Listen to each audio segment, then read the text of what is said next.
여러분 안녕하십니까? 대한민국 최고의 방송 역전용사들 어서 오십시오. 반갑습니다.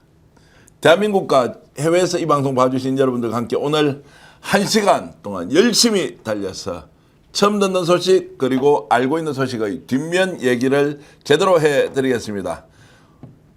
신용환 교수님 어서 오십시오. 반갑습니다. 네, 안녕하세요. 신용환입니다.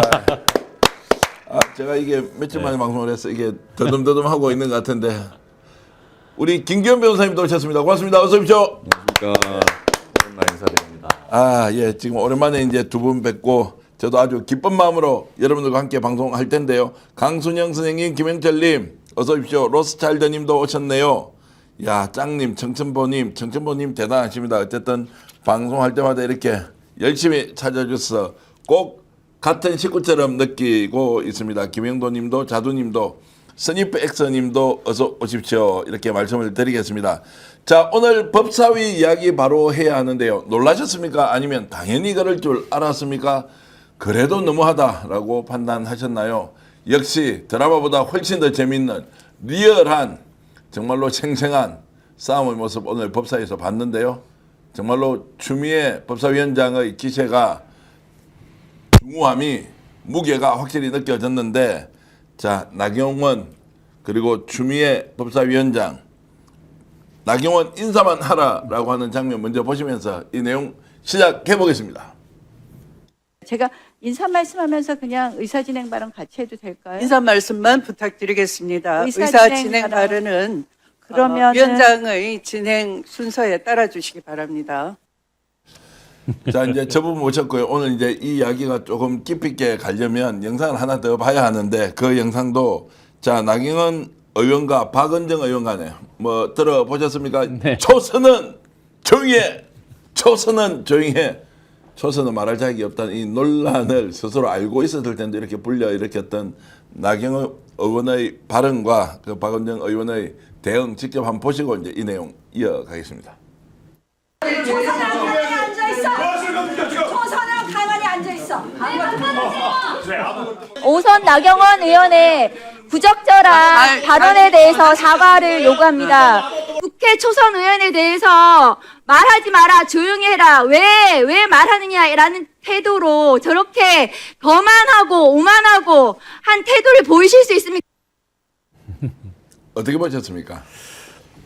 뭐 지금 박은정 의원이 이제 샤우팅 하듯이 그대로 드러내주고 있죠. 초선은 가만히 있어 아무것도 모르면서 그 뒷말이죠. 그럼 오선하는 동안에 본인은 뭘 알아서 여기까지 지금 와 있는 겁니까? 본인은 무엇 때문에 지금 간사를 하려고 하는 것입니까? 마치 피해자 코스프레 하듯이 본인이 피해자인 양 오늘 얘기를 했습니다. 과연 빠루를 들고 국회에서 일종의 난동하듯이 한 것이 과연 피해자일까? 그게 정당한 어떤 국회 의사 행위라고 본인이 이야기를 했습니다. 그렇다면 우리가 퍼포먼스로 그럼 빠루라도 들고 국회를 가야 되는 것입니까? 정말 본인들이 대한민국 헌정 질서를 유린하고 지금 무엇 때문에 이 법사위가 이렇게 초점을 모든 사람들의 관심의 초점 대상이 되고 했는지를 망각하고 있는 그런 것 같습니다. 자, 나경원 의원은 저 말을 하면 무슨 문제가 생길지 감각적으로 알 거 아닙니까? 초선은 가만히 있어. 이 말은 의도했다. 아니, 주목을 받겠다. 본인은 그냥 의도치 않게 나온 것 같다. 그래요? 생각이 감정을 들어요. 주체하지 못했다. 감정 주체하지 못했다. 누구 때문에? 약간 이거 보면서 그 스트리트 우먼 파이터 같은 그런 생각이 나는데 역시 이제 본인은 어떤 추미애 위원장이라든가 박은정 의원이라든가 여기에 대해서 약간 무슨 열폭감 같은 게 가지고 있었던 거 아닌가. 그러다가 이제 박은정 의원이 뭐라고 하니까는 바로 폭발해가지고 초선은 가만히 있어! 이런 얘기를 한 것 같은데. 평소에 그런 생각을 하고 있었네. 네. 그러니까 약간 뭐 이거 요약해보면 빠루를 들어보지 않은 자 국회를 논하지 말아라. 뭐 이런 소리가 아닌가 싶은데 결국 국회의원은 다선이든 뭐 5선, 6선이든 초선이든 간에 국민들이 정당하게 선출한 국민의 대표거든요. 거기에 대해서 뭐 선수가 높고 낮음에 따라서 뭐 선배, 후배 같은 뭐 좀 사적인 예우를 할 수는 있겠지만 업무를 하는 데 있어서는 똑같은 국민의 신임을 받는 동등한 자격인 겁니다. 그거를 가지고 뭐 지금 마치 옛날에 무슨 선수가 깡패라고 뭐 그런 잘못된 그런 국회 관행을 들이미는 것은 권력을 국민으로부터 받은 권력을 지금 사유화하는 그런 관념을 나경원 의원이 갖고 있다. 굉장히 잘못된 관념이다. 예. 이렇게 우리가 추나요법은 들어봤어도 추나 대전은 못 들어봤는데요. 추나 대전은커녕 지금 의장 그 위원장 추미애 위원장에게는 꼼짝 못하고 오히려 자기가 지금 자기 입으로 하듯이 박은정 의원에게는 막 큰 소리를 쳤으나 결과는 추나 대전은커녕 초선인 박은정 의원에게도 완전히 한 방에 나가 떨어졌다라고 볼 수 있죠. 조금 이제 디테일하지만 한번 얘기 나눠보겠습니다. 저 장면이 이제 본인이 지금 이제 이제 발언을 이제 의사진행 발언을 달라고 하면서 저렇게 이제 됐던 건데 이런 일이 있었습니다. 이제 오늘 실제 내용은 자 간사를 정하는 과정이 국민의힘이 이 사람 간사다라고 일방적으로 통보한다고 간사가 되는 게 아닌 모양입니다. 네.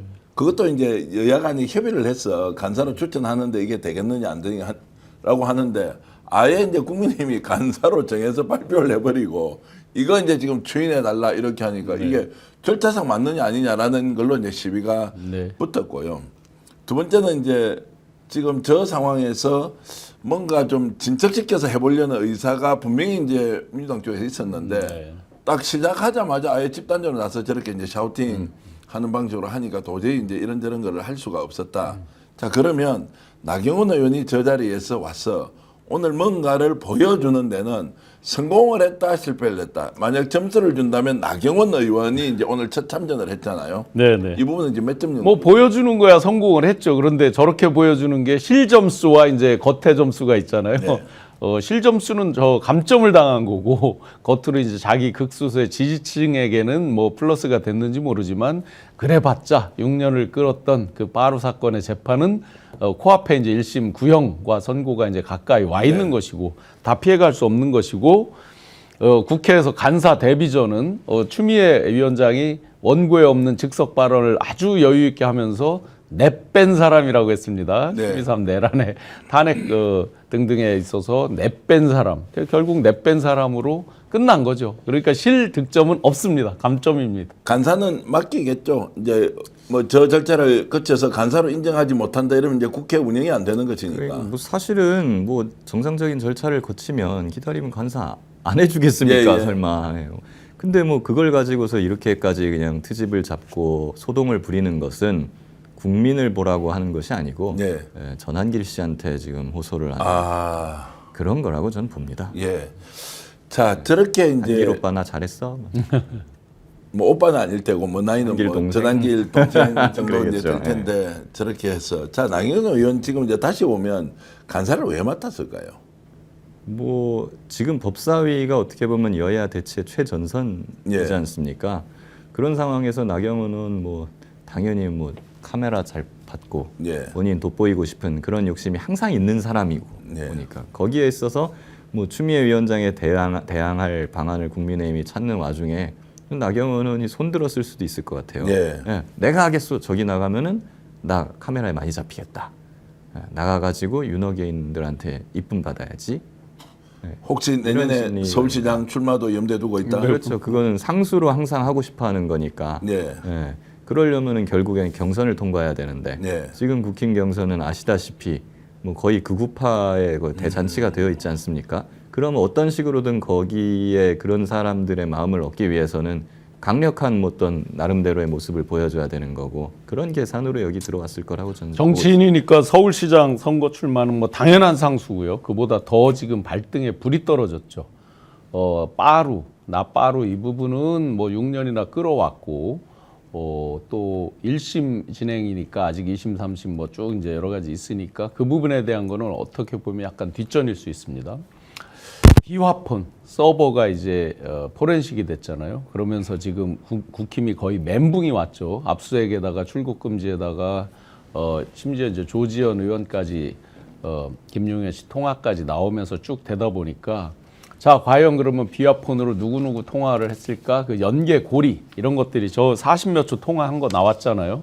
그 부분이 가장 지금으로서는 요 시점에서는 가장 크게 발등에 불러 와 있을 겁니다. 단순히 그냥 뭐 방조범이다 이런 게 아니라 거의 공모한 것으로 지금 추경호 원내대표 이런 게 취급되면서 지금 기소가 되는 과정으로 가고 있잖아요. 본인도 여차 여기서 한끗 삐끗하다가는 자기 발등에 불을 못 끌 수도 있다. 그리고 가장 그거에 갑옷, 방패를 입는 것은 간사겠죠.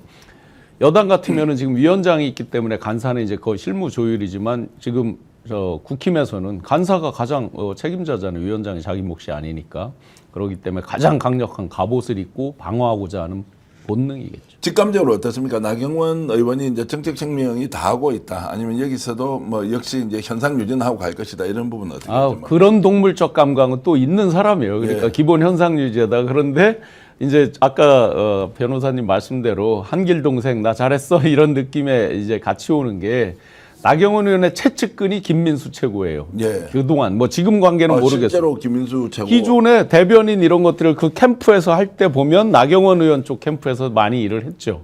지금은 이제 뭐 최근엔 갈라졌는지 그거는 제가 모르지만 기존에는 그렇게 많이 활동을 했었습니다. 그러면 그런 어떤 움직임, 전체 큰 움직임에서 보면 그들이 타겟으로 하는 지지층 그 부분에서는 공통적으로 잘 점수를 그쪽에서는 따는 그런 경우도 있겠죠. 냉정하게 질문을 드리면 나경원 의원이 저 정도로 거국단 쪽으로 치우친 사람이 아니었던 거 아닌가요? 원래는 그랬죠. 뭐 나름대로 품위를 원래는 거국단이 아니었다 이 말씀이죠. 원래는 이제 점잖고 품위를 지키려고 하던 예. 사람이었죠. 근데 지금 국민의힘을 보시면 옛날에 뭐 그런 모습을 잠깐 보였던 사람들도 예. 전부 다 그냥 사람이 순식간에 헷가닥하는 건 그냥 순식간에 다 그렇게 되거든요. 사실 예. 장동혁 의원도 1년 전까지만 해도 저런 사람이 아니었습니다. 그렇죠. 지금 장난 아니었어요. 이거 제가 법사위 청문회에 나갔잖아요. 최혜병 사건 때. 그때 장동혁 의원이 법사위원이었거든요. 그때만 해도 상당히 저는 꽤 주진우, 뭐 유상범, 송석준, 곽규태. 네, 곽규택 이런 사람들에 비하면은 그래도 비교적 저 사람은 장동혁은 신사적인데 예. 이런 느낌을 받았었던 사람이에요. 근데 탄핵 12.3 계엄이랑 탄핵을 거치면서 뭐 제일 미쳐버렸지 않습니까? 예.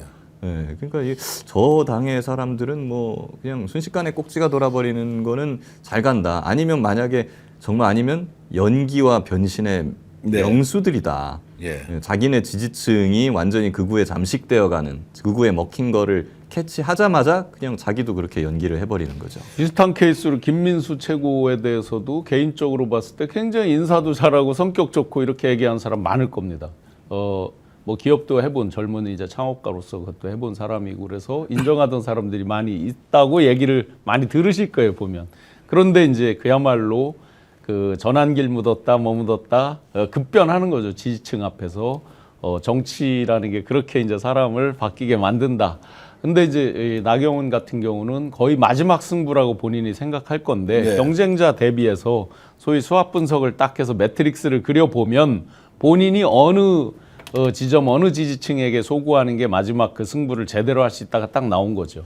자, 그러면 이제 서울시장 출마를 전제로 나경원 후보가 경선에 나온다는 얘기를 좀 해보겠습니다. 자, 이런 상황으로 가면 오세훈 시장은 뭐 출마가 상수일 테고 나경원 후보가 나왔다라고 하고 저런 식으로 소위 말하는 전환길 또는 정광훈 세력과 손을 잡게 되고 투표율은 그다지 높지 않을 거고 후보가 누가 되느냐 이 게임에 들어간다면 내년 지방선거에서 서울시장 경선 박빙으로 갈 수 있다 이렇게 봅니까? 정무적으로 보면 명태균 씨가 과연 오세훈 시장을 어느 정도로 코너로 모느냐에 따라 다르지만 일반적인 경우라면 저는 박빙으로 가지 못한다고 봅니다. 못한다고 지금 본다. 상태에서 그럼 전환길의 그대로 영향이 가면. 점점점 줄어든다. 있다고 쳐도 서울시장만큼은 제가 보기에는 이 상태에서 완전히 오 시장을 그러기로 명태균 씨가 몰지 않는 한 그렇게 쉽게 나경원 의원한테 가지 않을. 이 말씀대로 뭐 싸움은 별로 재미가 없을 것 같은데 만약에 이제 전환길이 나서고 뭐 대구시장 출마를 이진숙 방통위원장이 맡는다 이걸 막 자리를 가지고 이제 소위 말하는 장난질을 하고 있는데 이게 먹히고 있어요. 서울시장 선거에 만약에 나경원 의원이 전환길로부터 지원을 받는다면 해볼 만하다 아니다 이건 어떻게 전망하십니까? 이게 지금 저쪽 당이 너무 코미디화되고 있어서 그 당의 어떤 이런 정세를 예측하는 게 예. 상당히 좀 의미가 없다. 네, 이거 약간 개그 콘서트 같은 예. 당이잖아요. 그러다 보니까 일단은 저는 지방선거 때까지 이 당이 과연 존속이 되고 있을지도 의문이라고 저는 보고 예. 예, 만약에 이 스탠스 그대로 간다고 하면은 결국에는 전환길 씨가 계속 헤게모니를 갖고 있다면 뭐 거기에 선택을 받은 사람 되지 않겠습니까? 오히려 내년 지방선거까지 가긴 하겠습니까? 이 체제가? 그러니까 저는 이제 뭐 해산 이슈도 있고 아, 해산 이슈. 아니면 예. 뭐 분당 이슈도 있을 수 있고 네. 그리고 또 거기까지 갈 때까지 무슨 일이 있을지도 모르는 거잖아요. 예, 예. 거의 1년 가까이 남은 상태니까요. 안정적으로 갈 예, 이거 예측하는 것이 사실 지금 좀 의미가 없다. 국힘은 비대위의 역사였습니다. 그동안 보면 숫한 비대위가 특히나 이제 2020년, 18년 이후로 아마 비대위 한 횟수만 해도 누구누구를 비대위원장 했나를 꼽기도 어려울 정도로 많이 지나갔습니다. 그렇다고 보면 꼭 그게 이제 비대위가 총선, 지선 이런 이제 빅 이벤트를 앞두고 큰 장에서는 장날을 앞에 두고 이제 비대위원장이 오고 했는데요. 그러면 지금 공천 시스템이 장동혁 씨 혼자 틀어지고 과연 이렇게 원만하게 될까? 저는 결코 그렇지 않다고 봅니다. 물론 당을 뽀개고 나가고 할 정도의 그런 사람, 구심점, 조직, 돈 뭐 이런 걸 가진 사람도 없지만 그렇다고 그래서 밀려나는데 그냥 또 가만히 있을 사람들도 아니거든요. 그렇게 보면 아마 지선 전의 비대위도 꽤 예상해 볼 수 있겠습니다. 자, 그러면은 지금 이제 장동혁 대표 체제에 이제 여야 영수회담이 지금 이제 곧 날짜가 잡히겠죠. 본인은 영수회담이라고 맨날 얘기하죠. 친구가 영수가 있나 맨날 영수 예, 예. 하던데. 여야 지도부 회담. 오죽하면 이제 대통령실에서 그런 뭐 일종의 논평처럼 냈죠. 영수회담이라고 쓰지 말라는 그런 얘기죠. 그럼 최초에 우상호 정무수석이 나와서 했던 때는 그 단어가 없었습니까? 아니 단어는 이제 저거죠. 최고 지도부 회의인 거죠, 사실은. 그렇게 하자고 했는데. 네네. 분명히 이제 영수회담이라는 구두상으로 단어, 했는데. 예, 단어는 그럼 영수회담으로 쓰지 않았다. 아마 그렇게 안 썼겠죠. 혹시 우상호 김규 수석. 변호사는 아십니까? 우상호 수석이 최초에 제안할 때 영수회담으로 제안했느냐 아니면 대통령과 직접 한번 만남을 갖자 이 정도로 이제 포괄적으로 얘기했나요? 제가 뭐 원문을 보지는 못했습니다만 우상호 수석 같은 경우에는 이제 또 전통적인 뭐 그러니까 좀 연식이 되신 분이다 보니까 연식. 그러다 보니 그냥 뭐 좀 무의식적으로 영수회담이라는 용어를 쓰셨을 수도 있겠습니다만은 어쨌거나 지금은 사실 너무 구시대적인 용어고 하다 보니까 예. 대통령실에서 바꾼 대로 그렇게 가는 게 적절한 것 같습니다. 일단은 그거는 이름이 이제 뭐가 중요해요? 네, 아니 지금 장동혁 그 대표가 두 가지를 얘기했거든요. 그 형식과 의제라고 얘기를 했는데 이 사람들은 의제에 관심이 없습니다. 형식이 중요한 거죠. 그러니까 정치적으로 보면 실제로 대통령이 직접 만나자고 제안했을 때 그것이 영수회담인 단어를 썼던 아니면 여야 지도부 회동이든 바로 받아서 내일이라도 봅시다 네. 라고 하면서 성사를 시켜버렸어야 그게 당연한 장동혁은 정치적 이제 무게가 더 생기죠. 네, 네. 그러니까 오히려 대통령실에서 미루지 못하도록 네. 그럼 내일이라도 바로 보겠습니다라고 이렇게 승부수를 던져서 그럼요. 바로 회동이 이루어졌으면 본인의 일종의 좀 그 뭐라 그러면 체급도 상당히 좀 커졌을 거예요. 그때 너무 업이 되면서 이렇게 귀가 좀 이렇게 좀 막혀 있던 것 같아요. 그때는 이제 너무 역전승이죠 일종의. 예. 그러면서 굉장히 이제 흥분이 됐고 그러면서 정청래 대표는 빼고 둘만 하자 이제 이런 느낌으로 한 거잖아요. 더군다나 제안을 받은 적이 없다. 이건 거짓말이죠. 아니 대통령이 그럼 요즘 세상에 뭐 문서라도 써서 정식 문서로 뭐 저 등기 우편이라도 보내야 된다는 얘기예요. 서로 정무수석 보내서 그 정도 제안했으면 충분히 된 거죠. 장동혁 대표가 너무 쫄은 것 같아요. 쫄았다. 네, 사실 그 나경원의 말을 아까 잘 상기해 보세요. 초선은 가만히 있어.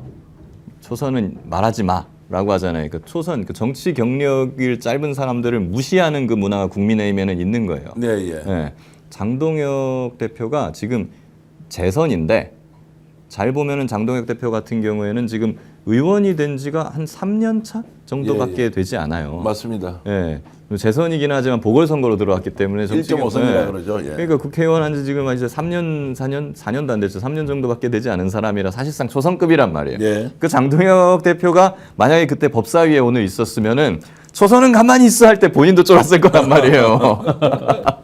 그런데 막 갑자기 당 대표가 되고 대통령이 이제 막 우리 만납시다 이렇게 제안을 하니까 혹 하고 본인 쫄았을 거라고 봐요. 아니 그러니까 그래서 대처가 안 되는 거예요. 이게. 형식과 의제가 우선이다 이렇게 해버리면 본인이 본인 체급을 알아야 하고 대통령이 이렇게 국민적 지지를 많이 받을 때 하면 아이고 좋습니다 내일 바로 봅시다 라고 그렇죠. 덤벼들어야 되고 그리고 형식이 무엇이든 거기 가서 할 이야기 했으면 확실히 좀 다르다라는 이미지를 가져갔을 텐데 지금은 한 2, 3일 정도 이렇게 묵혀버리니까 네. 그냥 구문이 되었다. 우리 신문 네, 본다, 맞습니다. 구문 된다 이런 거 있지 예. 않습니까? 예. 구문이 되어버렸으니까 뭐 어떤 말을 하더라도 별로 관심이 없어졌다. 우리가 농담에 왜 저 썩히다가 뭐 된다 이렇게 농담하잖아요. 섞이면 똥 되는 거죠. 네, 그때 핫하게 올라올 때 채지 않으면 정치에서는 우리가 하루하루 정말 새로운 뉴스, 놀랄로짜의 뉴스들도 쏟아지잖아요. 그런 네. 속에서 묻혀 지나가는 거고, 자 이제 뭐든지 이 선공을 하는 자가 유리한 경우가 많죠. 정치에서 보면. 그러면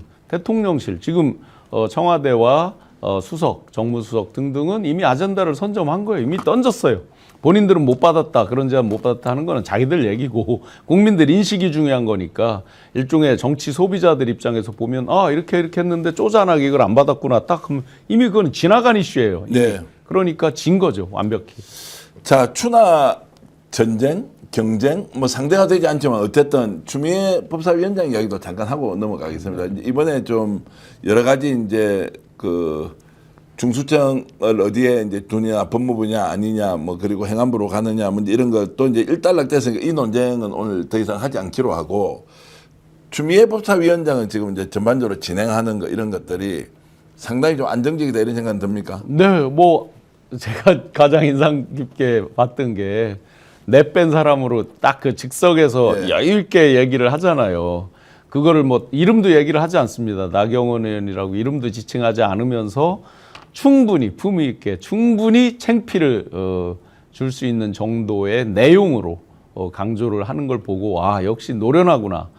뭐 간사를 안 준다라고 말한 적도 없습니다. 충분히 줄 수도 있고 한데 본인이 먼저 와장탕 쿵쾅 한번 이제 분탕질을 치니까 그에 대해서 점잖게 타르는 거죠. 나경원 의원이 한 말을 그대로 되돌려주면 5선밖에 안 되는 게 이렇게 되는 거죠. 추미애 위원장님 입장에서는. 제가 좀 더 진도 나가서 이제 추미애 법사위원장이 전반적으로 잘할 것이다라는 전제로 보면, 자, 예, 이미 한번 해봤잖아요. 예. 네, 추미애 위원장 같은 경우에는 이미 위원장을 과거에 많이 해봤죠. 지금 예. 6선이니까 3선 때 아마 환노위원장을 하셨을 겁니다. 네. 그러니까 위원장 두 번째니까 굉장히 여유롭죠. 한번 해봤으니까. 그러니까 당연히 잘할 수밖에 없고 저희 관록 있다고 많이 느꼈던 게 보통 3선 때 위원장을 하잖아요.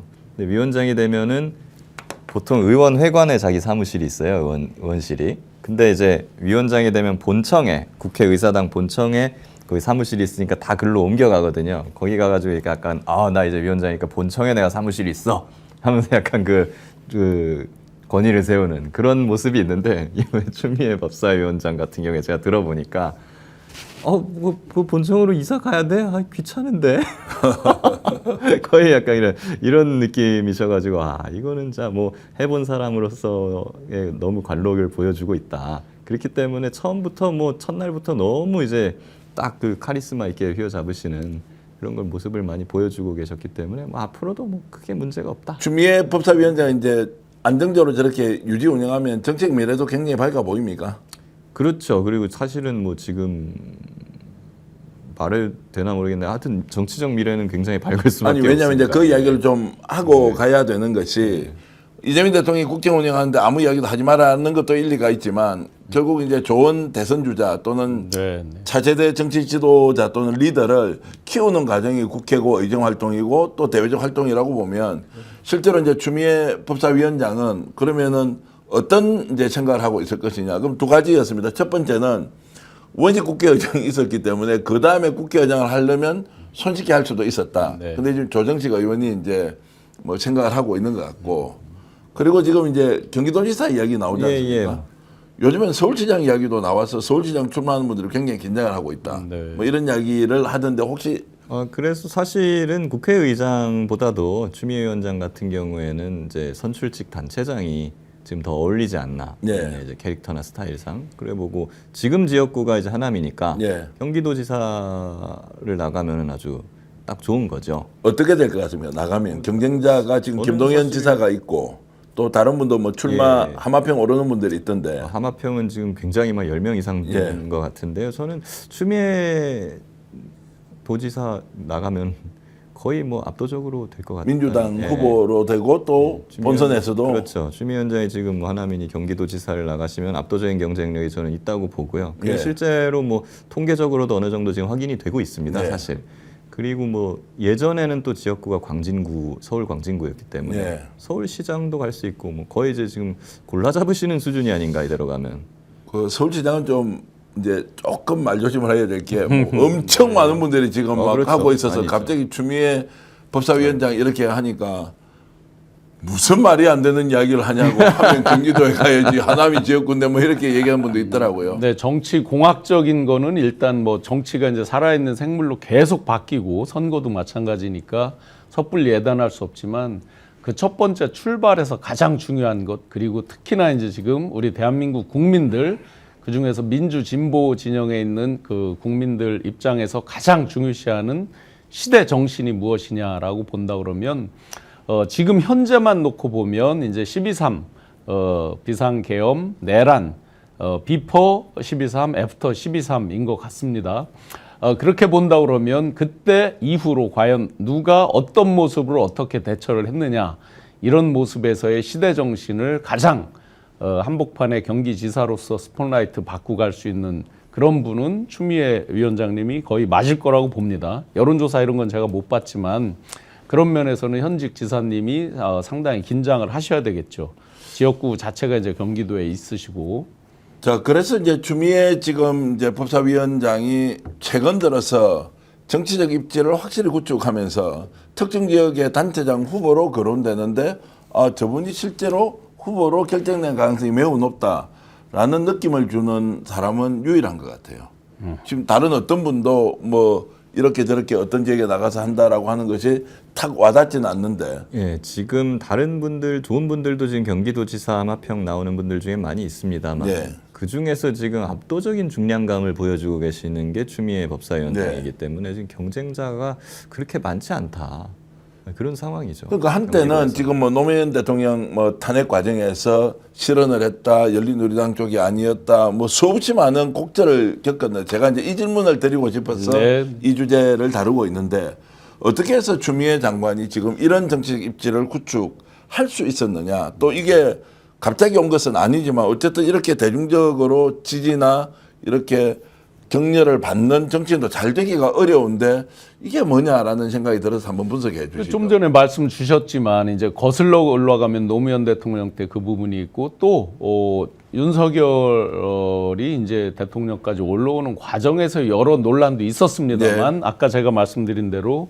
물론 시대 정신도 계속해서 변합니다. 그리고 어떤 때는 시대 정신과 시대 현상이 혼재돼서 오기도 합니다. 그대로 그냥 올라오는 현상이 마치 정신화돼서 승화되는 경우도 있는데 지금은 시대 정신과 시대 현상, 검찰 개혁, 사법 개혁 그리고 12.3 내란 이후에 우리나라에 지금 이렇게 많이 망가져 있는 어떤 법 질서 체계를 다시 세우는 것 그리고 그들의 왜곡된 기득권 질서를 타파하는 것 이런 것들이 이제 기본적인 시대 현상이 시대 정신화 돼 있습니다. 이거에 가장 부합하느냐 아니느냐가 제가 현장에서 민심들 현장에서 만나는 분들을 보면 뭐 경기도든 충청도든 크게 격차 없이 비슷하게 지금 흘러가는 것 같습니다.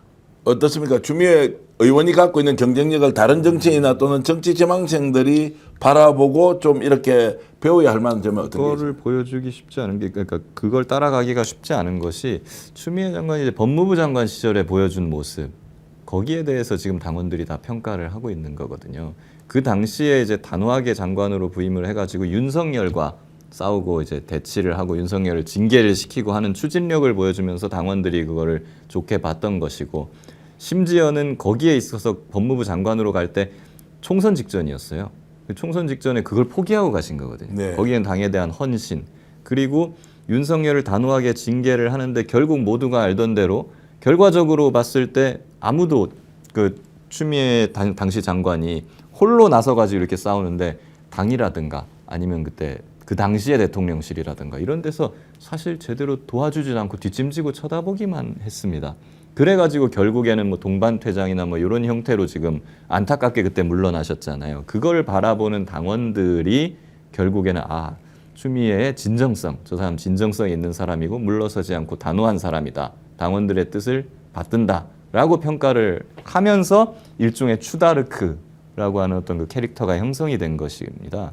그것이 지금 이제 그 추미애의 레거시로 지금 남아 있는 것이고 네. 경기도지사에 대한 하마평에서도 지금 압도적인 수치가 나오고 있는 것은 뭐 장군이라고 하는 별명이 하루아침에 그냥 생기지는 않는 거죠. 그게 이제 누가 뭐 비하하거나 조롱하기 위해서 붙인 별명이 아니라 굉장히 그 보여진 모습 그대로 어떤 결기 그리고 추진력 이런 것들을 보고 붙여준 별명이기 때문에 보통 이제 어떤 선거를 할 때 설명이 필요한 분들이 진다라고 한단 말이죠. 네. 이 사실은 이 사람이 예를 들어 뭐 외유 내강인데 뭐 어떻다 하고 두세 번 설명이 들어가면 훨씬 불리하다. 직관적으로 뭘 할 때 딱딱 오는 사람이 선거에서는 유리하다. 특히 여론조사 이런 때 생각을 길게 하고 뭐 버튼을 누르고 이런 게 아니잖아요. 그런 측면에서 보면 정말 정확한 어떤 아이덴티티 그리고 이미지를 구축하고 계신 분이죠. 여러분들이 잘 기억하지 못하는 뒷이야기 하나 해드리면 지난 22대 총선에서 하남갑 지역구 맞죠? 네. 하남으로 갈 때 굉장히 늦게 후보가 결정됐습니다. 추미애 그 당시에는 이제 추미애 후보 또는 전 장관이 지역구를 이렇게 받는 과정에서 서울 같은데 얼마든지 잘 싸워서 이길 수가 있는데 또 광진이라는 지역구였는데 결국 어렵게 하남으로 배정을 받았습니다. 불만이 좀 생길 수도 있지 않습니까? 근데 당에서는 저기 가서 반드시 이겨야 한다라고 하는 것을 두말 안 하고 수용했다. 그러고 가서는 진짜 밤잠을 설칠 정도가 아니고 정말로 어렵게 해서 저 지역구에서 국회의원이 됐어요. 네. 실제로 개표 과정 한번 생각하면 마지막에 네, 뒤집기를 거기가 했거든요. 좋은 밭이 아니에요. 그러니까요. 그 하남 시장도 그 국민의힘이거든요. 예. 그리고 옛날 그 중기부 그 장관이었나 그때는 청장이었나 장관이었나 하여튼 그렇게 하면서 굉장히 그 밑에 바닥에 그런 것들을 다져왔던 그런 게 있어서 전체적으로 그 당시 총선 치를 때 그렇게 좋은 밭이다 할 수가 없는 곳이었어요. 그래서 이제 이겨서 왔습니다. 정말로 어렵게 이겼는데 그 뒤에 제가 한번 만나서 야 그거 어떻게 이겼습니까? 라고 하니까 지금 웃고 말더라고요. 진짜 어려웠다고. 근데 이제 저는 이제 추미애 장관이 추미애 법사위원장이 지금은 추미애 국회의원이 뭔가 새로운 이제 도약을 하기 위해서 엉축된 뭐가 이렇게 드러난다는 느낌이 실제로 민주당 국회의원 중에 1호다라고 하는 것은 마지막에 이제 총선 과정에서 거기에서 엄청나게 격전을 치르고 다시 살아왔는데도 태연하게 이렇게 의정 활동하는 것.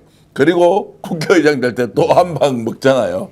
그런데도 전혀 흔들림이 없이 가는 이제 저런 모습을 보면 역시 주다랄것없다는 생각이 듭니다. 근데 정말로 가깝게 지내는 국회의원은 없던데 우리 지금 PD께서 주제 제발 다른 주제로 넘어가라라고 해서 제가 좀 추비 어천가를 좀 했나 이런 생각이 드는데 어쨌든 참 좋은 정치인이 생겨서 기분은 좋다 이런 말씀을 드리겠습니다. 김건희 문제 바로 얘기를 좀 해야 되겠는데요. 공소장의 계엄 동기가 김건희와 연관이 있다라고 특검에서 아예 추가를 해버렸습니다. 저는 비아폰과 직결된다고 제가 생각합니다. 예. 비아폰을 서버를 이제 포렌식을 했죠. 정말 국수분이 고생 많이 했다라고 후문이 들리더라고요. 기존의 각종 포렌식 방법 우리 전통적으로 해오던 기법으로 안 됐다고 합니다. 그래서 이제 다른 나라에서 쓰는 뭐 기법 이런 거를 다시 적용해서도 해보고 하면서 다행이었던 거는 이제 김성훈 등등이 이걸 다 둘러엎어라. 몇 번씩 갈아엎으면 이제 어려워지는 경우가 있다고 그랬는데 관리본부장 등이 정확히 알려진 건 한 2번은 확실히 엎은 것 같고 그 뒤로는 이제 좀 아마 하라는 거 적당히 하고 이제 이렇게 해서 그나마 좀 살아있던 것 같아요. 그런데 지금 거의 다 복원이 됐다는 거거든요. 그러면 지금 이제 내란의 공범 수준으로 갈 수 있는 계기가 돼서 지금 올라오는 거잖아요. 공소장에.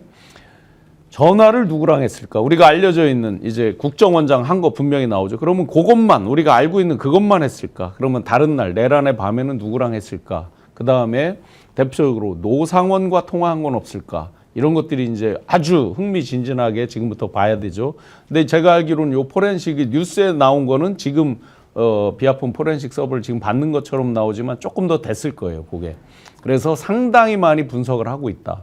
그렇기 때문에 거의 지금 웬만한 김건희 씨뿐만 아니라 국민의힘 추경호 원내대표 등등이 거의 공범 수준으로 올라오는 그 계기는 비아폰에 답이 있을 거다. 자, 법조인씨가 이 질문 좀 드려보겠습니다.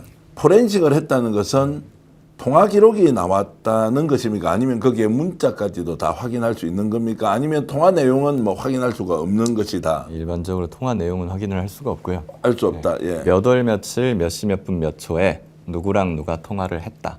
예. 또는 누가 누구한테 문자를 보냈다까지만 확인되고 문자도 없습니까? 문자 내용이랑 그 통화의 뭐 녹음 이런 거는 확인을 할 수가 없고 그럼 당사자가 끝까지 부인하면 그것이 증거로 채택된다 안 된다 이건 어떻게 봐야 되나?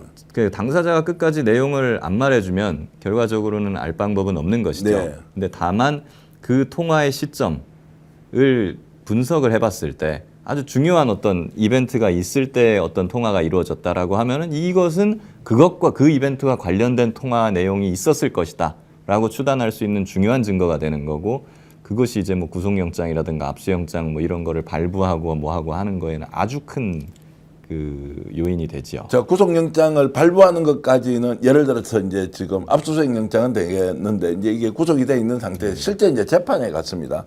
이게 지금 통화 기록이 말씀하신 대로 노성원부터 해가지고 장관들 별의별 사람 다 있을 거란 말이에요. 그게 이제 충분히 이해가 되는데 이것이 이제 최종적으로 사법부에서 판사가 판단할 때 이렇기 때문에 당신은 내란에 참여한 것이다라고 단정 지을 수 있는 증거로 채택을 할 수 있는 영장. 그것만 하나만 갖고 보면은 좀 약해요. 네. 그렇지만 다른 여러 가지 정황이라든가 이 사람의 한 다른 행적이나 다른 증거들하고 결합해서 보면은 그 신빙성을 높이는 아주 강력한 증거가 되는 것이죠. 예를 들어서 그러면 여기에서 다른 이제 범죄 혐의자 중에 일부가 그래서 그런 이야기를 내한테 했다라고 하는 진술만 그렇죠. 나오면 그래서 사실은 이런 물적 증거, 뭐 통화 내역이라든가 이런 걸 통해 가지고 사건 관계자들을 압박을 하고 구속을 시키고 이런 걸 통해 가지고 뭐 그 사람의 입을 열어서 진술이 나오게 만드는 거 이게 바로 어떻게 보면 수사 실력이라고 볼 수 있는 네. 거고요. 네, 사실 그런 거는 조은석 특검이 잘합니까? 무지하게 잘합니다. 근데 이번에 왜 그러면 한덕수 같은 사람은 구속도 못 시킵니까? 그거는 두 가지로 나눠볼 수 있어요. 한덕수에 대한 구속이 정말 필요한 상황이었으면은 뭐 재청구를 영장 재청구를 했겠죠. 네. 근데 일단은 내란 특검이 진정성이 있다는 걸 전제로 말씀드리는 거예요. 네. 뭐 일각에서는 뭐 이거 수사할 의도가 있냐 없냐 막 이런 말씀도 하시니까 근데 거기까지 생각 안 하고 일단 의도가 있었다면은 재청구를 했을 것인데 그냥 구속시켰다는 거는 요거는 목적이 딴 데 있었다라고 우리가 추단해 볼 수 있습니다. 한덕수 구속 자체가 목적이 아니고 네. 한덕수의 입을 여는 게 목적이었을 수 있어요. 네, 한덕수 같은 경우에 특징을 보면 기름장어 스타일이고 좀 겁이 많잖아요. 네, 예. 근데 이 사람이 뭐 자기가 자꾸 여러 가지 증거가 한덕수가 내란을 지금 방조하고 거기 가담한 걸 가리키고 있는데 입을 안 여니 그래? 그러면 들어가세요 하고 구속영장을 탁 친 거죠. 그럼 거기 놀란 한덕수가 하면서 이제 입을 열고 자백을 했다. 제가 좀 짧기는 짧습니다. 저는 이게 뭔가 짜고 치는 고소톱처럼 한덕수 살려주려고 영장 재청구도 않고 이렇게 하는데 지금 김규현 변호사님 분석은 또 충분히 일리 있게 이렇게 와 닿는데 일리가 분명히 오히려 있을 겁니다. 술술술 불어주고 그렇게 하는 경우가 있어요. 그러니까 구속영장을 치면 그때부터 이제 제가 말씀드릴게요 이렇게 하면서 부는 사람이 있어요. 예. 그러면서 이제 자기 윗선이라든가 다른 중요한 공범이라든가 그런 중요한 것들을 이제 불고 수사 단서를 제공해주고 자기는 영장 기각돼가지고 이제 석방돼 나가는 이런 사람들이 이제 조직 폭력배 수사 이런 거 할 때는 종종 나오죠. 제가 이제 특검의 조사를 받아보는 그 내용들하고 이렇게 비추어 보면 예. 많은 이제 시청자분들, 국민들이 답답함도 있고 짜증도 나고 여러 가지 있을 것 같아요. 뭐 한덕수 총리 관련해서는 제가 그 부분은 뭐 알지 못합니다. 그런데 전반적으로 보면 굉장히 입체적으로 조사를 하고 있다라는 느낌은 분명히 있습니다. 단순히 뭐 열심히 한다고 해서 잘하는 건 아니지만 저희가 어떤 증거가 있다 그래서 그것만 딱 하고 끝나고 이런 게 아니라 주변까지를 다 샅샅이 체크를 하고 하면서 제가 놀랬던 거는 우리가 발표를 통해서 보는 게 대부분이고 뉴스에 나오는 것만 보잖아요. 그보다 훨씬 방대하게 많이 돼 있는 건 사실이더라. 그렇게 보면 몰라서 또는 봐주기 위해서 뭐를 미온적으로 하고 이런 것들은 제가 본 모습에서는 별로 없었어요. 그러면 한덕수 이번에 불구속 기소건은 어떻게 보십니까? 그러니까 그럴 수밖에 없는 상황이 있었다고 지금 양해를 하는 편입니까? 김규현 변호사님 말씀도 충분히 일리가 있을 것 같아요. 그러니까 테크니컬한 측면에서 예.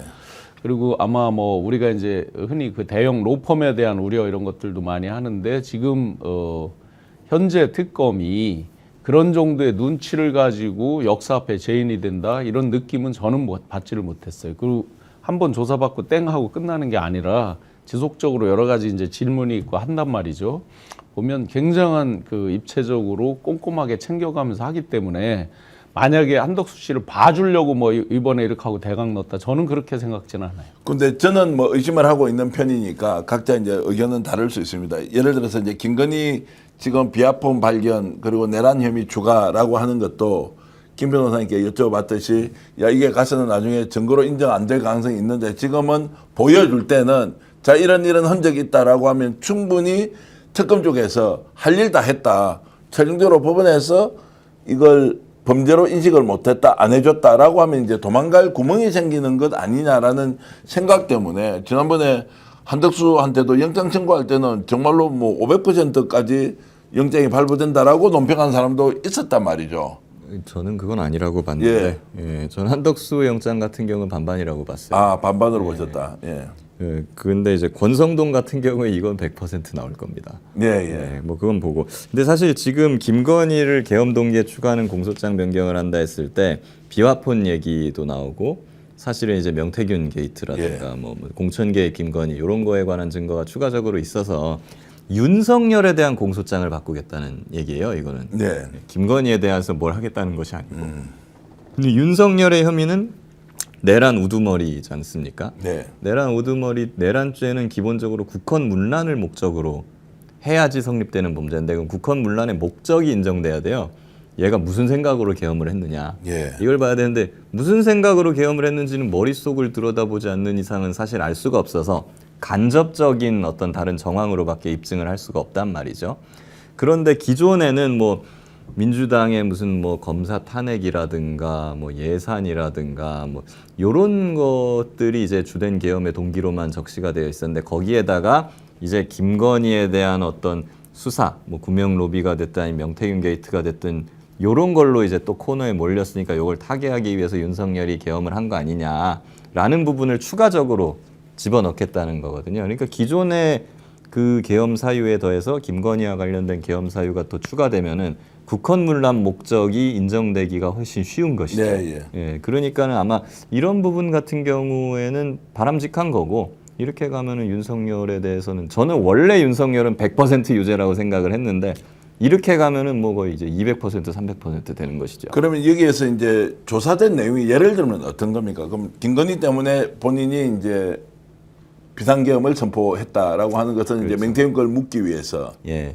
그러면 김건희가 그렇게 비상계엄을 선포하라고 지시를 했다 또는 권유를 했다라는 것이 뭔가 증거가 있어야 될 것 같아요. 거기까지 나왔는지는 지금 모르겠어요. 예, 예. 뭐 수사 상황이라는 것이 뭐 완전히 드러내주진 않은 거니까. 네. 그렇지만은 뭐 계엄의 주요 국면마다 김건희랑 통화한 내역들이 있었다거나 아니면은 윤석열이 뭐 김건희를 지키기 위해서 김건희에 대한 어떤 수사를 막기 위해서 이것들 계엄을 해야 되겠어. 라고 측근들한테 말한 어떤 진술 내용이 나왔다거나 뭐 이런 것들이 있지 않나 하고 추론해 볼 수 있죠. 사랑해서 계엄을 했다. 이 심파처럼 하는 거는 굉장히 위험한 거고요. 우리가 일각에서 뭐 얘기하듯이 요즘 뭐 달 타령을 하던데 호수 위에 달 그림자 뭐 칠흑 같은 밤에 뭐 달빛이 뭐 어쩌고 저쩌고 하던데 사랑해서 뭐 했다. 이거는 완전히 이 전말을 호도하는 거고 본말을 전도시키는 얘기고요.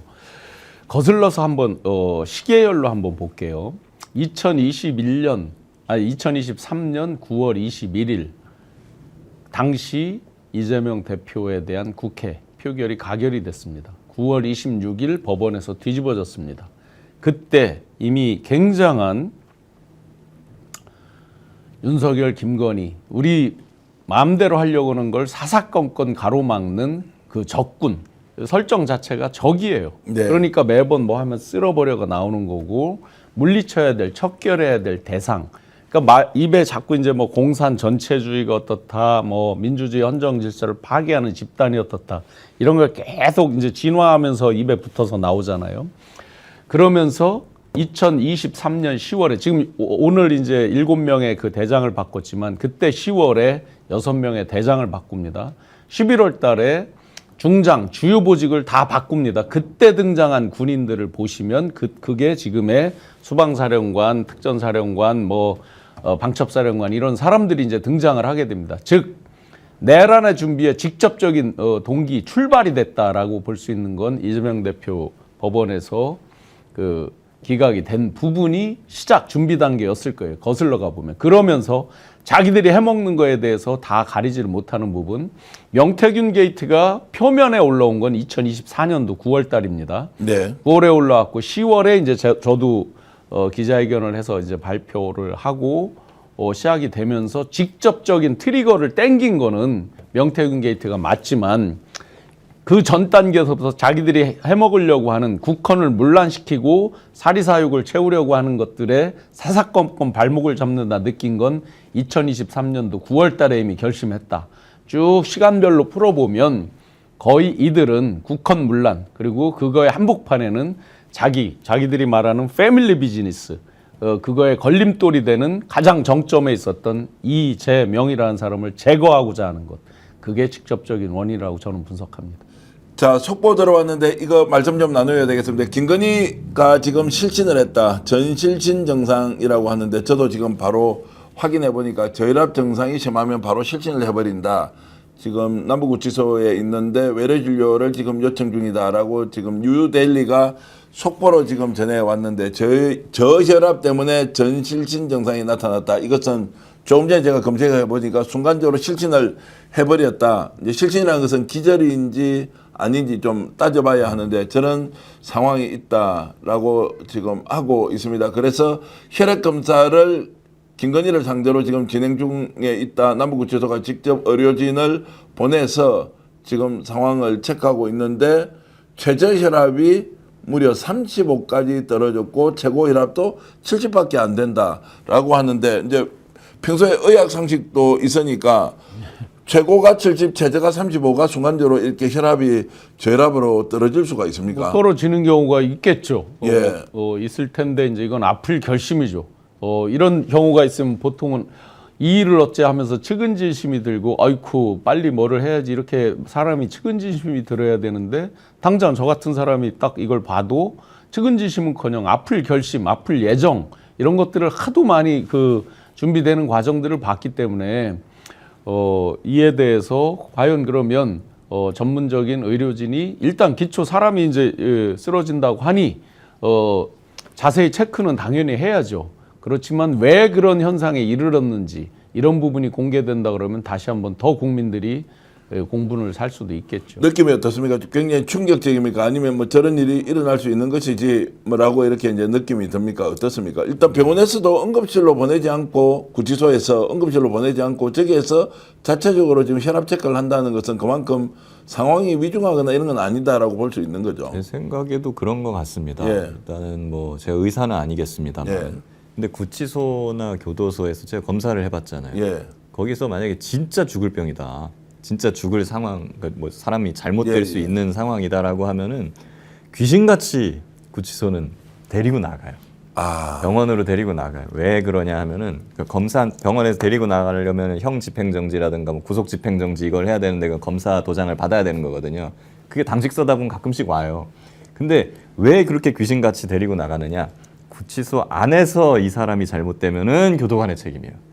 근데 네. 밖에 데리고 나가서 일단 병원에 가서 잘못되면은 그건 이제 교도소의 책임은 아니게 되는 거거든요. 예. 그렇기 때문에 이분들은 기본적으로 또 공무원이기도 하잖아요. 그러니까 본인들이 책임질 수 있는 상황은 기가 막히게 캐치를 합니다. 그런 상황에서 구치소 밖으로 안 데리고 나갔다라는 것은 뭐 그렇죠. 본인들이 책임질 만한 상황이 아니다. 만약에 지금 진짜 라고 본인들이 구치소에서도 책임질 지금 상황 있는 정도라면 그 극우들 전환길 유가 가만히 있겠습니까? 자, 그러면 이제 저 내용이 어떻게 흘러나옵니까? 자, 옥중에서 지금 남부구치소에서 저혈압 정상으로 쇼크가 와서 실신을 해버렸다라고 하는데 뭐 시간으로 보면 한두 시간 지난 것 같은데 이게 바깥으로 보도가 된다는 건 누군가 전해줘야 되는데 변호인발이 아닐까요? 그렇죠. 이게 구치소에서 이걸 보도자료 낼 일 없고 기자들한테 취재에 응할 일이 없는데 그럼 이것도 나름대로 좀 계획을 하고 또는 이게 자 김건희 몸이 아주 안 좋다라는 것을 알리는 것. 아플 결심에 대해서는 저희가 많이 봤거니와 이게 이제 늑대 소년하고 비슷한 현상이라서 그동안 윤에 대해서 변호인들이 한 얘기를 보면 그거대로만 갔으면 이 사람은 절대로 지금 구치소에 있을 수가 없는 상태죠. 네. 그동안 흘러나온 얘기만 종합해 본다면 마찬가지로 늑대 소년 이렇게 돼 있기 때문에 저희가 참 확실하게 신뢰가 안 가는 거고 저기 아마 뉴데일리만 나왔나요 혹시나? 아니 다른 데도 이제 같이 쭉 나왔는데 이제 뭐 단독으로 나온 기사가 쭉 같이 이제 공유를 하고 있으니까 어찌됐든 김건희가 지금 이제 몸이 정상은 아니다. 그러나 병원 가서 치료를 받을 정도 아닌데 이것이 실시간으로 바깥으로 드러나는 것은 뭔가 퍼포먼스를 김건희 측에서 하고 있다. 오죽하면 저희가 일반적인 저희도 들어가기 전부터 이런 그림을 다 예상하고 많은 얘기를 했었잖아요. 이렇게 예. 이렇게 될 것이다. 그 각본에서 한치도 벗어나지가 않잖아요. 일반인들이 예상하는 거에서도. 실제로 김건희 윤석열은 술을 엄청 마셨고 김건희는 흡연이 네, 뭐 흡연량이 흡연에 엄청 대한 많았다는 건 알고 네네, 계시죠? 그건 알고 있고 술은 그거는- 뭐 별로 좋아하지는 않는 사람. 술은 뭐 아예 안 먹는 걸로 저는 알고 있고 그러면 담배를 끊어서 오는 금단 영상 이런 것도 굉장히 좀 심각하게 스스로 좀 느낄 수 아마 있고 댓글에는 담배보다 훨씬 더 큰 금단 현상이 써 있을 수도 있을 텐데요. 댓글에는 일단 뭐 담배 주면 괜찮아질 거다 이렇게 말씀하시는 분도 계시네요. 담배를 끊어서 이렇게 오는 증상일 수도 있다. 모르겠습니다. 뭐 이 이야기까지 우리가 김건희가 뭐 담배를 좋아했다 안 그렇게 좋아했다라고 되면 할 건 아닌데 예, 뭐 너무 우리가 좀 예. 그 가는 것 같기도 하고 뭐 일각에서 더 나가면은 뭐 이제 본인이 신내림 받았다는데 그 하는 사람은 주기적으로 또 아프다 이런 얘기도 있는데 거기까지 가면은 너무 이제 황색지처럼 되어버리니까 아니 뭐 실제 저도 그런 취재를 이제 한 적이 있어서 뭐 그럴 수 있다 저럴 수 있다 여러 가지 얘기가 나왔지만 하여튼 기구한 인생에 감옥에 들어가서 저렇게 몸이 아프다고 하는데도 동정심을 가지고 쳐다보는 사람이 없으니까 참 인생이 참 팔자가 뭐 본인이 자초한 것이죠. 본인이 예. 좋을 때 제가 이제 아마 오늘 밤에 방송되는 것 같은데 예. 그 김건희 씨를 관통하는 한 단어를 표해봐라라고 했을 때 저는 컴플렉스라고 얘기를 했어요. 예. 모든 어떤 컴플렉스가 많은 사람일수록 이제 외적으로 발현되는 모습들이 과장적이거나 또 상태가 좋을 때는 상대를 밟으려고 하고 낮을 때는 또 바짝 엎드려 어떤 테크니컬하게 그걸 극복하려고 하고 이런 게 강하잖아요. 네. 전형적인 그런 모습들인데 놀랍게도 윤도 마찬가지더라 이거죠. 다 가진 것처럼 우리 얘기한 사람 많았지만 오히려 그 이면에는 굉장한 컴플렉스의 발로들이 많이 보이더라. 민감한 주제 가지고 좀 달려보겠습니다. 지금 이제 의심을 하는 사람은 사법부에 대한 의심, 이번에 이제 영장실질심사에 대한 이제 그 기각, 그리고 이제 한덕수에 대한 영장 재청구가 다 이제 실패했다라고 했을 때 나중에 재판 가면 이거 어떻게 되느냐, 다 봐주게 하는 거 아니냐, 아니면 일부라도 봐주게 하는 거 아니냐, 아니면 사법 카르텔이 작동한 상황이 온다. 그래서 이제 내란 특별 재판소를 만들자라고 하는 지금 그 원내대표 박찬대 원내대표가 지금 발의를 했지 않습니까? 이 부분에 대해서 지금 현재 상황은 어떻게 보십니까? 당 민주당 지도부에서는 공식적으로는 뭐 이렇게 한 걸로 알아요. 내란 특별 재판부가 필요하다는 어떤 지지자분들의 국민들의 여론을 엄중하게 자기들이 이제 인식을 하고 지켜보고 있다. 네. 이렇게 보고 있는데 저는 내란 특별 재판부를 하긴 해야 되는데 네. 예.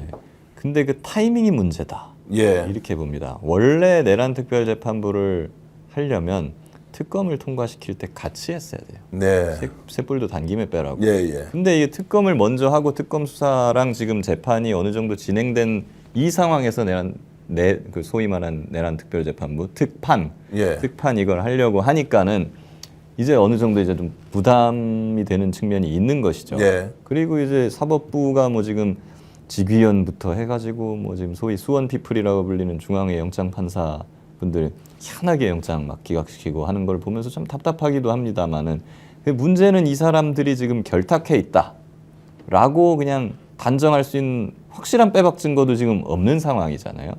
그런 상황에서 지금 특판을 그냥 밀어붙일 수가 있느냐 하는 일각의 우려가 있는 거죠. 예. 그렇기 때문에 저는 그렇게 하는 생각도 들어요. 특판이라는 것이 그 칼이 칼집에 있을 때 강한 거거든요. 근데 이거를 그냥 타이밍을 잘 못 맞추고 꺼내버리면 이거는 또 되치기가 들어와요. 예를 들면 이런 거죠. 내란 특별재판부를 해가지고서는 추진을 했더니 그러면 결국 국민의힘이라든가 아니면 저쪽 윤호교인 이런 사람들 또 뭐라 그러겠어요. 거기서 유죄가 나오면은 특판을 해가지고 무슨 불공정한 재판을 했으니까 유죄가 나온 것이다. 이거는 뭐 원래는 무죄다. 이런 식으로 또 막 난리 칠 거 아니에요. 그 꼴이 보기 싫은 거예요, 저는. 근데 대법원에 가면 뭐 특판이 잘못됐으면 그때 가서는 뭐 바로 잡을 수도 있는 거잖아요. 만약 수사가 안 됐다고 보면. 수사가 아니고 이제 재판 결과에 불만이 있으면. 특판의 재판 결과를 바로 그러니까 잡는다고요? 특판이 이제 지금 이제 저 1심을 하고 항소심을 하면 이제 마지막에는 대법원에 가서 자기들이 이제 그렇죠. 유무죄에 대한 이제 다툼을 할 수 있으니까.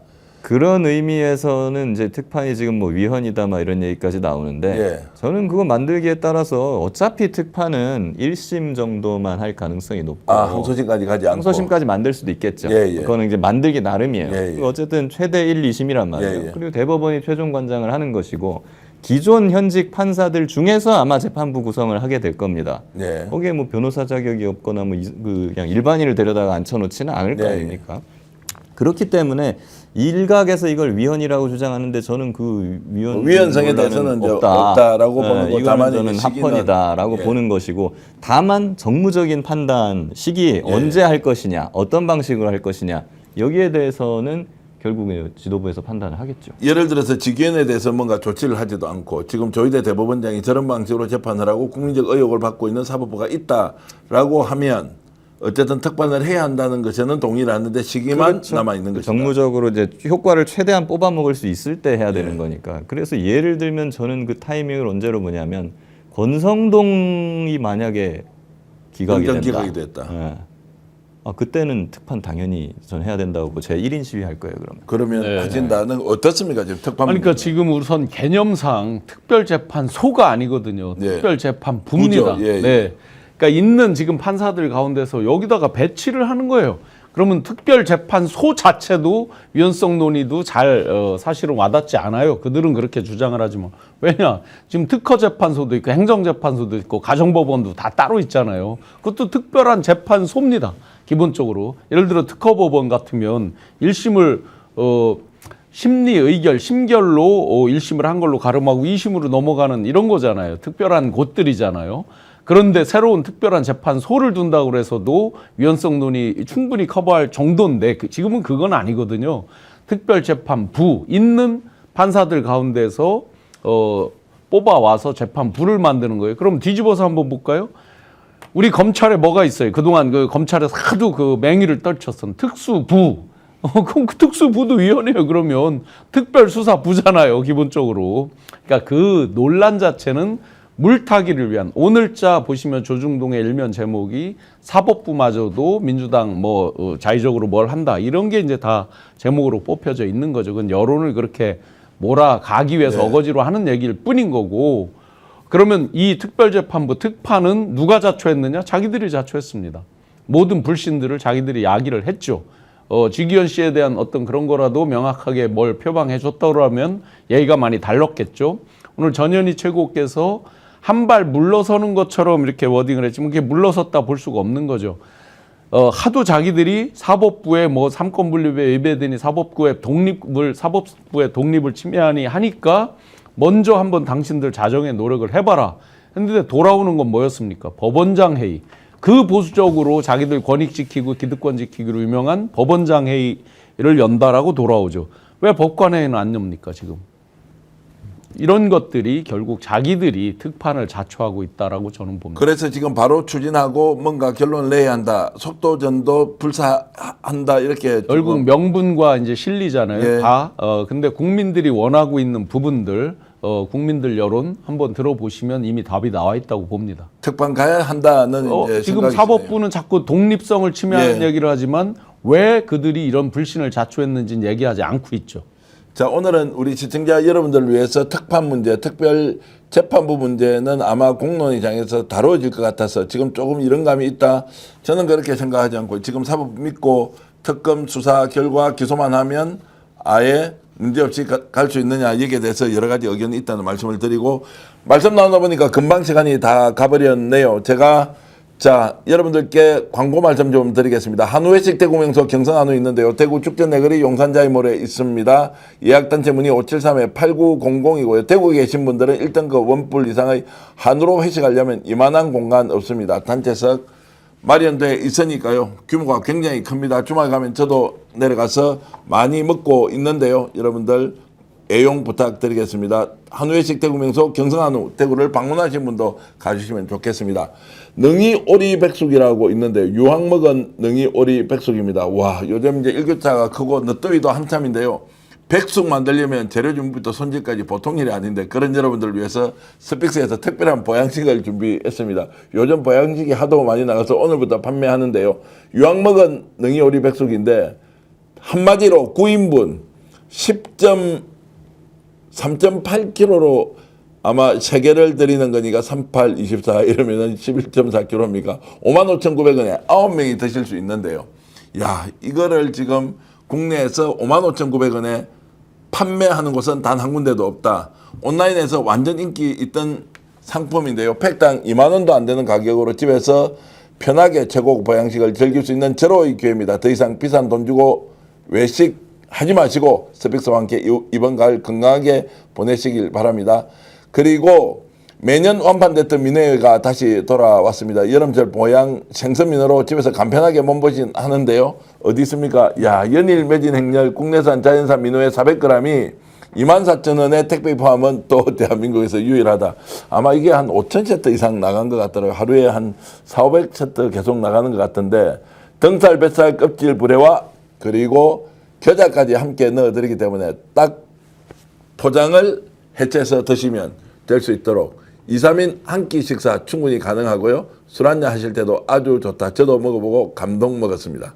우리 신용환 교수님 쪽도 이렇게 한번 보겠습니다. 한우 뭉티기, 한우 육회, 뭉티기 200g, 육회 200g, 소스 포함해서 택배 포함 29,900원도 하루에 요즘은 한 100개 정도 나가는 것 같던데 정말로 생고기와 육회를 200g 플러스 200g, 29,900원 택배 포함하는 것은 대한민국에 없다. 없는 이야기 너무 많이 들어서 죄송합니다. 오늘 방송 여기까지 시청해주신 여러분께 진심으로 감사의 말씀 드리고요. 양우재님, 김사카님, 그리고 쫑이선님도 오셨네요. 오늘 고추할머님 고맙고요. 청천포님 아주 신선합니다. 이렇게 이제 저희들 광고하는 거 칭찬도 해 주셨는데 네잎클로버님, 보리님, 김원봉님 모두 고맙습니다. 김영철님, 특별재판부 민주당은 빠르게 만들어라. 강순영님은 민어 먹었는데 정말 맛있었어요. 라고 이렇게 해 주셨습니다. 여러분께 진심으로 감사의 말씀드리고 우리 김기현 변호사님 다음에도 열심히 자주 모시기로 하고 신용환 교수님은 내년에 충청도에서 뭔가 새로운 바람을 일으키는데 저희들이 끝까지 응원할 테니 신용환 교수님